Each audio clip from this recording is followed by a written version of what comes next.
Assalamualaikum warahmatullahi wabarakatuh.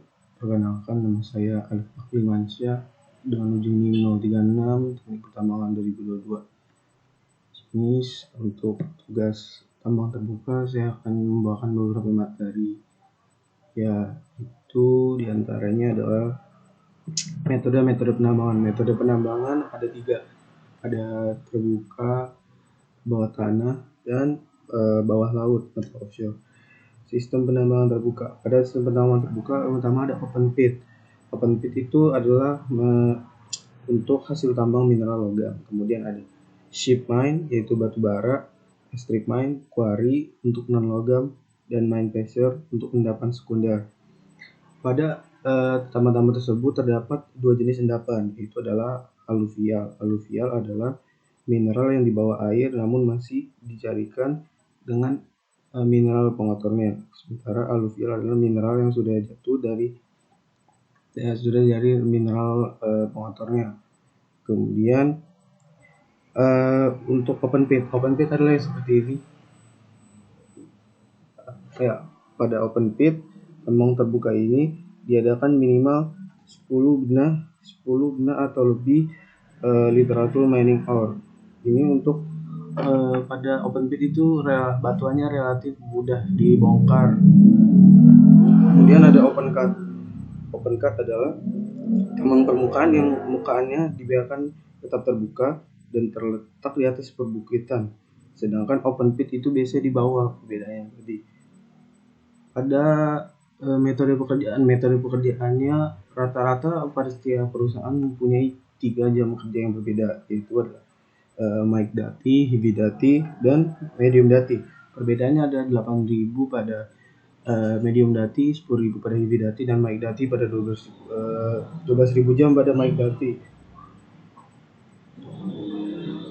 Pada kebanyakan open pit atau metode tambang terbuka, setelah dilakukan penambangan terdapat yang namanya reklamasi. Apa reklamasi? Reklamasi adalah pengembalian lahan untuk ketika sebelum dilakukan penambangan untuk mencapai nilai ekonomis dan mengembalikan sistem lahan seperti sedia kala.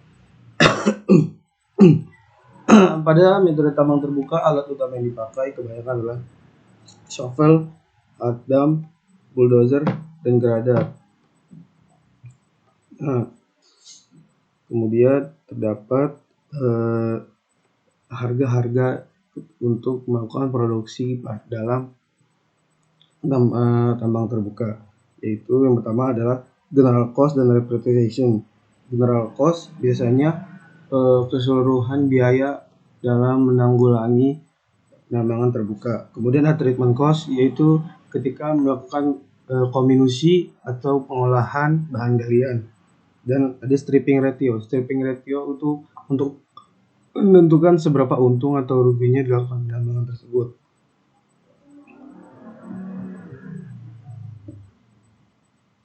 Kemudian pada pemboran bawah tanah biasanya penambangan bawah tanah biasanya dilakukan untuk pertama kali dilakukan pemboran peledakan.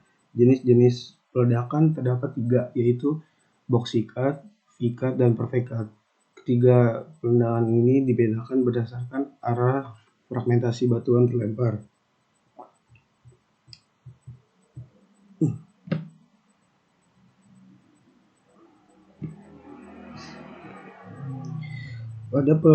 Pada blasting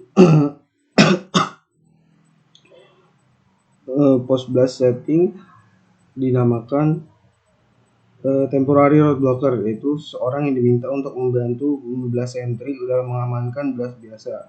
Kemudian ada blast map. Blast map adalah peta peledakan, peta yang digunakan untuk memandu dalam peledakan agar tidak mengenai lingkungan sekitar.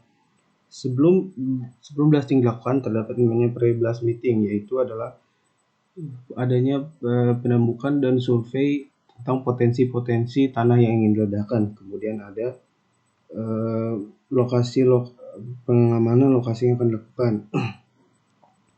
Kemudian ada loading. Loading adalah mengisi bahan dengan ANFO, di mana komposisi ANFO kebanyakan yaitu natriumnya 95% dan FO alias bahan bakar minyaknya 5%. Kemudian ada initiation. Initiation dilakukan oleh detonator agar detonator yang terbagi 3, yaitu ada in-hole delay, surface delay, dan sayap. Ketiganya merangkai untuk menciptakan waktu delay yang berbeda agar menciptakan peledakan sesuai yang diinginkan dan fragmentasi yang ditargetkan. Kemudian terakhir ada pemeriksaan setelah peledakan. Pemeriksaan setelah peledakan dilakukan oleh para yang temporary road blocker tadi untuk memastikan apakah sudah aman, apakah terindikasi gasnya bahaya, apakah pasca peledakan terdapat potensi ledakan susulan. Sekian, terima kasih. Wassalamualaikum warahmatullahi wabarakatuh.